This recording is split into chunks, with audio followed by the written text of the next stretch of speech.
There are 4 Paragon classes in BTD6: primary, military, magic, and support. Everyone has their favorite, but I wanted to know which type can make it the furthest. So I ran 4 games, 1 for each class, and I pushed each setup as far as it could go. We'll start with the primary Paragons. There are 4 of these guys, so it actually took quite a long time to get all of them to degree 100. I started with the Apex Plasma Master and Glaive Dominus to carry the rounds, while I worked on the Crucible of Steel of Flame and BOMB.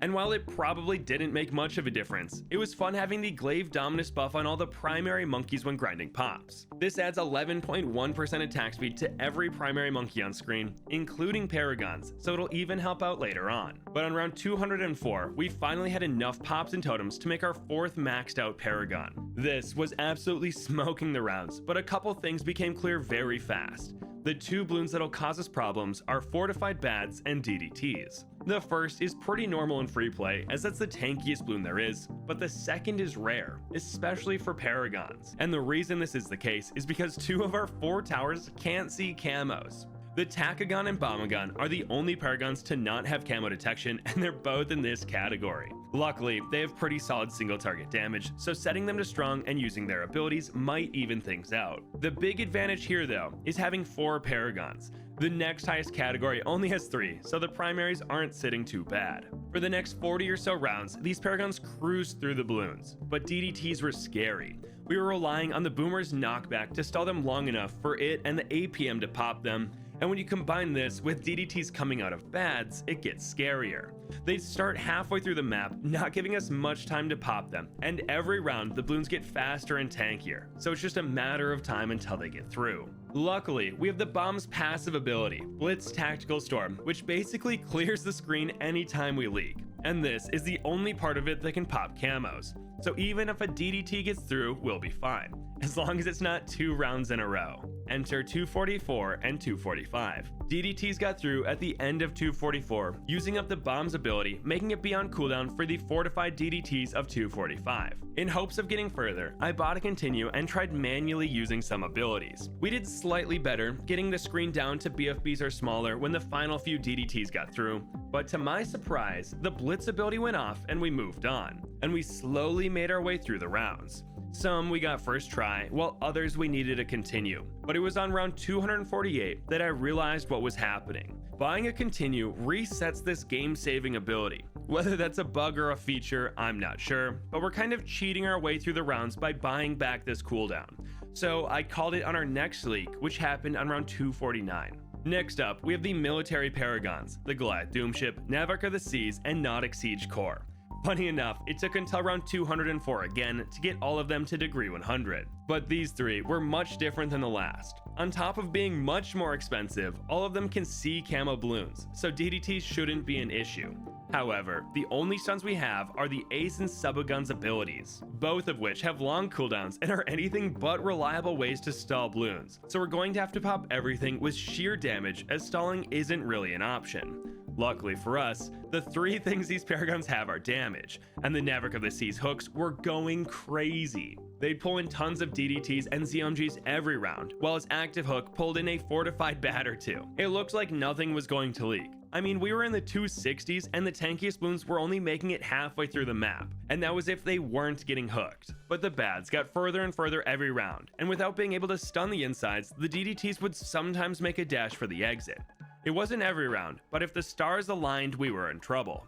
You see, the Navarch has 10 passive hooks that can pull in ZOMGs or smaller, and it needs 10 seconds to recharge these hooks. Doesn't seem like a problem, but the Navarch doesn't even try to recharge until all 10 hooks are used. So it could use 9 hooks, then spend a minute breaking open a fortified bad, only to have 1 hook left for the insides. And that is exactly what happened on round 277.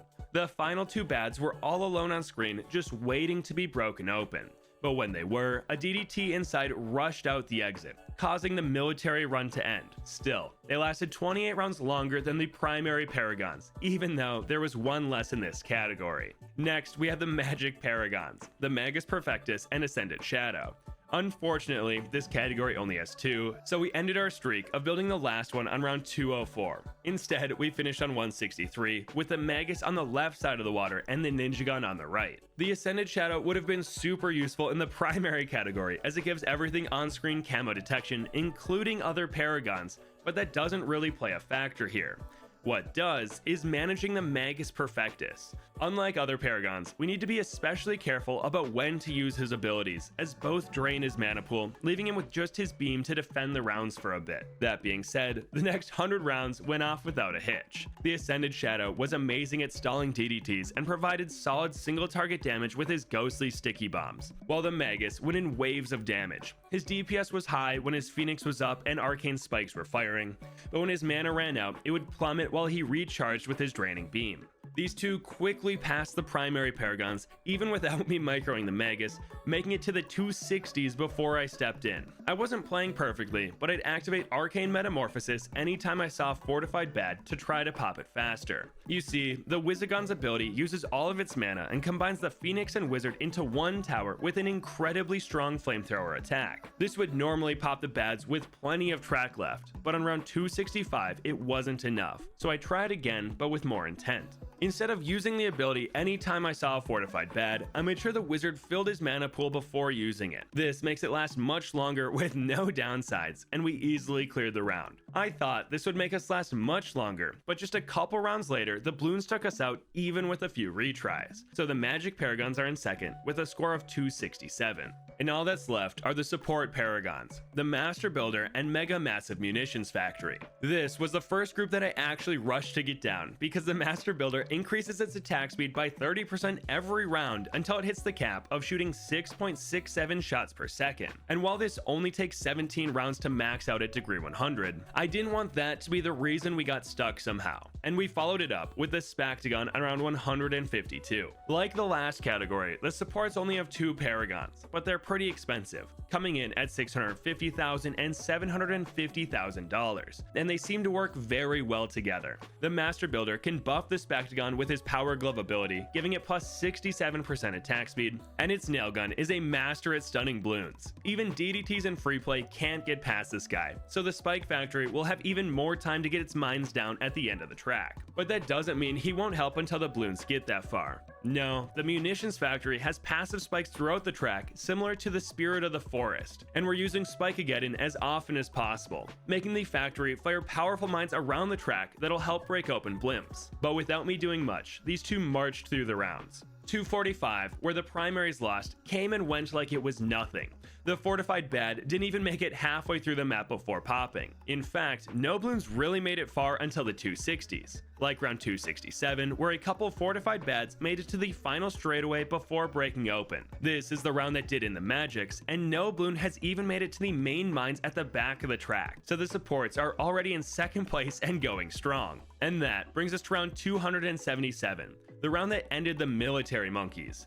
This had several DDTs and 4 Bads, 2 of which were fortified, and somehow only one of them made it to the final pass, and even that guy didn't get to the spikes. This combo has it all: damage, stalls, and camo detection. Going into this, I thought the military Paragons were the favorite to win, but the supports put on a show, and they're not done yet. The 290s are when the Bads started getting to the spike pile every round, so we knew it was just a matter of time. I couldn't tell how many spikes were back there, so I was going to be surprised when it ended. But then, round 300 came with 7 Bads, 4 of which made it to the spike pile. I thought it was over for sure, but they all broke open, and the Master Builder stalled the insides until we were given a Marketplace Insta-Monkey. Second place died on round 277, and these two Paragons just beat round 300.